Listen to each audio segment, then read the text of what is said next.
So we're from Winning with Andreas, and we talk about Pinot Blanc, Weißburgunder. Exactly. Weisser Burgunder is another very important variety for us and for the area in general. While Riesling historically was more on the slopes of the hard mountains, we're in the Rhine Valley Rift, with all the best vineyard sites historically gently sloping up those hard mountains. Sun setting behind them, shadow on the slopes in the afternoon, cool afternoons, light soils, mostly Riesling and for us also Sauvignon Blanc.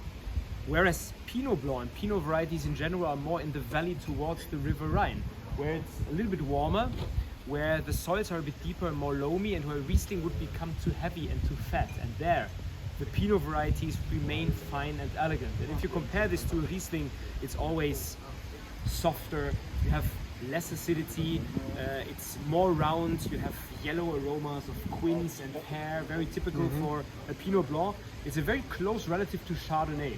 And where Chardonnay often is a little bit more herbal and a little bit more racy, Weißburgunder Pinot Blanc offers a lot of fruits. And this, in my opinion, the perfect partner to all kinds of foods. If you're sitting on a table with a lot of people, everyone eats something different, and you don't know what bottle of wine to take a Pinot Blanc because it fits perfectly with everything. It's neutral in the best way possible because it doesn't dominate a dish, but it's on the other hand side also not dominated by it. We have three different ones which you all have in Malta. The Weißburgunder Royal, formerly Weißburgunder 2.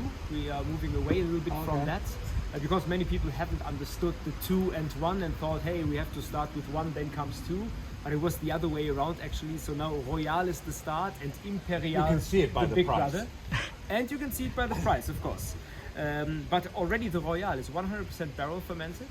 It's 1200, it's 500 liter barrels and a few barriques of 225 liters. Natural fermentation inside, so it's complex, it has beautiful structure, and is a fantastic wine which goes with every dish.